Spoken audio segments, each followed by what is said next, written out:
Nakakita na ba kayo ng makina ng barko? Namamangha lang ako sa sobrang laki nito na para bang kasing laki ng isang bahay. Iniisip ko lang, ano kayang mangyayari sa tao pag aksidente mapasok sa loob ng makina ng barko? 2003, 27-year-old Kurt Smith ay nagtatrabaho bilang third engineer sa kumpanyang Hapag-Lloyd, isang container vessel galing Germany. Ilang buwan na din siyang nagtatrabaho dito at dahil sa galing niya at gustong-gusto siya ng amo niya ay nag-extend pa siya ng 3 weeks. Bago siya umuwi ay nasiraan ng piston ng isang barko, kaya naisipan ng kapitan ng barko na ayusin muna ang makina, kaya dumaong muna sila sa Savannah, Georgia. Kaya ng pagkadaong nila ay agad-agad na nila sinimulan na kumpunin ang sira ng makina. Tapos napag-amalaman nila na ang piston 6 pa nito ay bumigay. Lingid sa ating kaalaman ay nakakapagod ang ginagawa nila, Kurt. Isipin mo na lang ang pagbubuhat ng mabibigat na bakal, paglinis. Di pa yan, puyatan din ang ginagawa nila kasi kailangan lang tapusin agad ang pagkukumpuni nito. Kasi bawat oras na tigil nila sa perto ay siya namang kaakibat naman na gastos ng kumpanya. Kaya puspuso na lang ang ginagawa nilang trabaho. Napansin naman niya na ang foreman niya ay walang halos ginagawa kaya sinabihan niya ito na petiks-petiks lang sa trabaho. Pero biro lang naman ni Kurt ito. Kaya yung mga kasama niya ay nagtawanan. Isama naman ang loob ng foreman nito. Kaya makalipas na ilang oras na pagtatrabaho ay pinagsawang bahala naman ni Kurt ito. Sa unan ay naikabit na nila ang piston at nakaalis na yung iba niyang kasamahan. Sinabihan ni Kurt yung foreman niya na may iwan sila kasi may gagawin pa silang trabaho. Ito yung pag-check ng clearance ng bawat piston. Kaya ang ginawa nila ay isa-isa nilang binuksan ang bawat scavenger hole ng makina. Ito yung butas sa makina kung saan dito dadaan ng mga tao para makagawa ng inspeksyon sa loob ng makina at makagawa ng repair. Nang binuksan nila ni Kurt lahat ng mga scavenger hole, tinignan niya ito lalo na ang piston number 6 at chinek. Ayon sa standard procedure kasi ng manual ng barko, pag na-check mo na yung isang piston o clearance, dapat i-check mo na din ito lahat. Pero umabot na rin ng pagod at antok na si Kurt.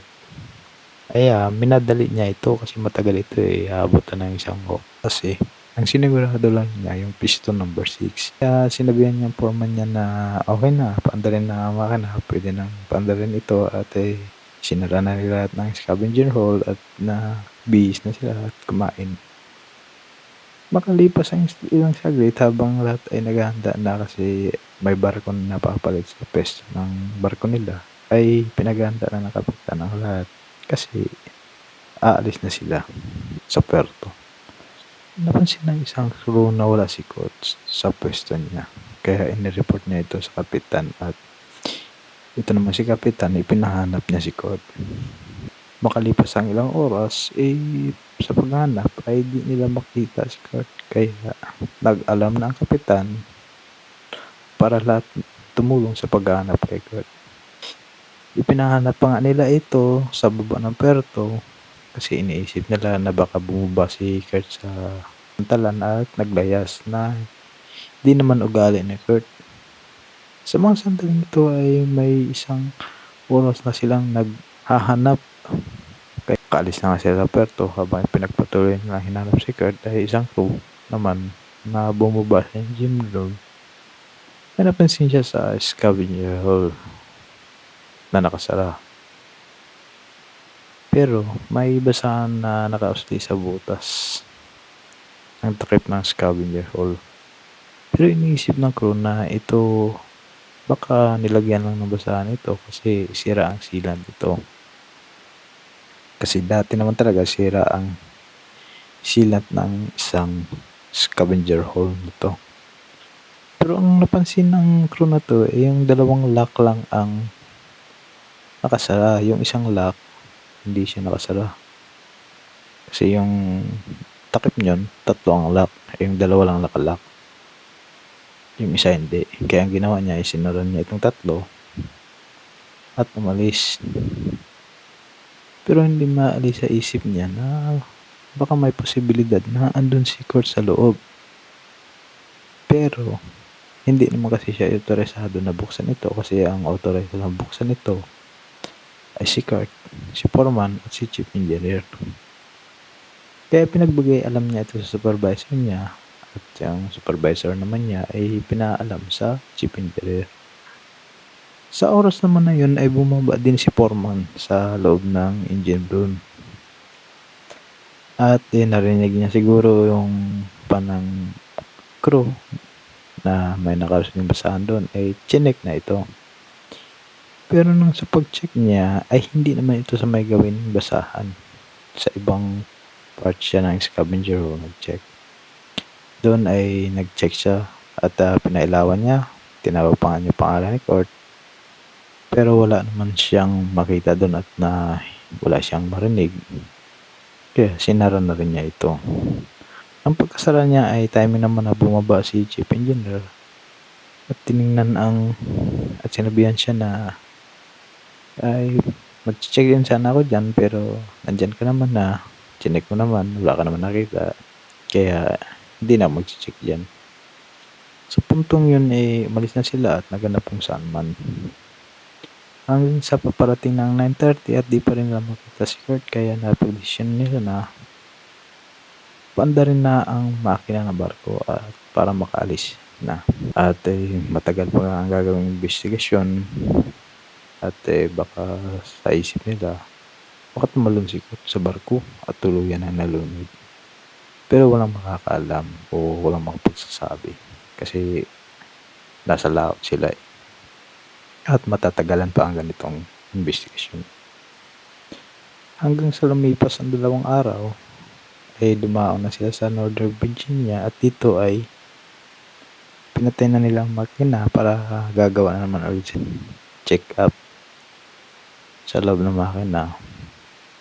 Nung binuksan lahat ng scavenger hole, dito nakita ni foreman si Kurt at wala na itong buhay. Bakit nga ba napunta si Kurt doon?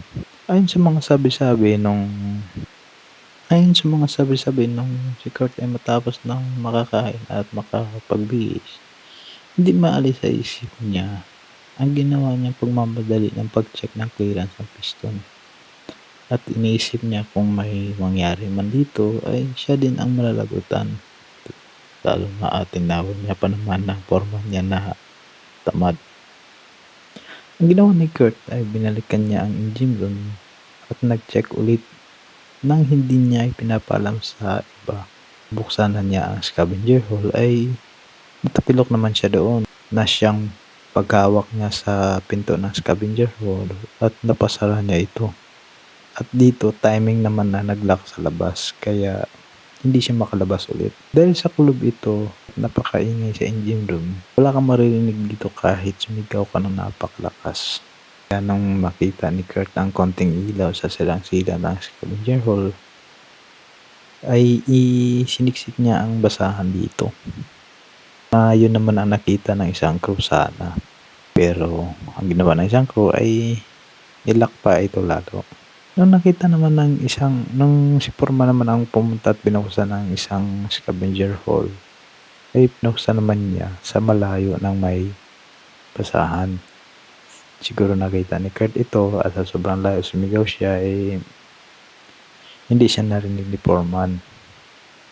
Kaya ang ginawa niya nawala na siya ng pag-asa kaya nagantay na lang siya doon. Hanggang sa puntong yun ay pinaandar ng kapitan ng makina